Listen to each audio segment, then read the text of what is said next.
Lahat tayo ay may karapatan. Bilang mamimili, may 8 karapatan na meron tayo. Karapatan sa pangunahing pangangailangan kagaya ng pagkain at tubig, karapatan sa kaligtasan, karapatan sa impormasyon tungkol sa produkto, Sa bayad pinsala, karapatan sa consumer edukasyon, karapatan sa malinis na kapaligiran, karapatan pumili at karapatan katawanin. sa karapatang katawanin, ang lahat ng tao kahit ano pa man ang kanilang ethnicity ay dapat may kumalingas sa kanilang mga pangangailangan. Mayaman at mahirap, babae at lalaki, matanda at bata, lahat tayo may karapatan. Pero ginagalang ba ito? Pantay-pantay ba ang tingin ng lahat ng tao sa isa't isa? Sa kasaysayan ng Pilipinas, 2 lang sa 15 pangulo ay babae. Totoo na malala ang diskriminasyon sa ating lipunan.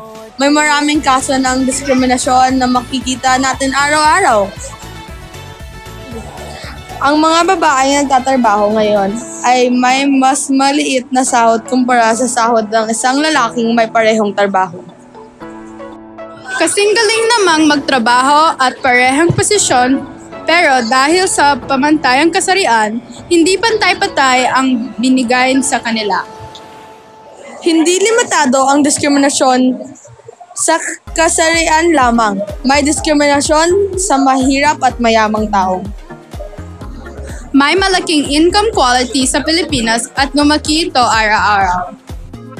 Kapag mahirap ang isang tao, minsan hindi sila pinapansin ng tagapagbili or ng may-ari ng kumpanya.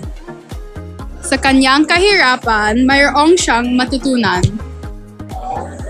Sinabi ni Kelly Clarkson sa kanyang awit, "What doesn't kill you makes you stronger."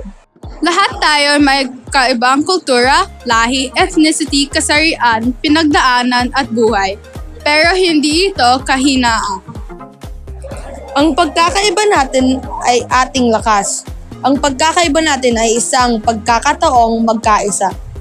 Isang bayan, isang tao para sa magkaisang mundo. Huwag na nating diskriminahin ang ating kapwa-tao.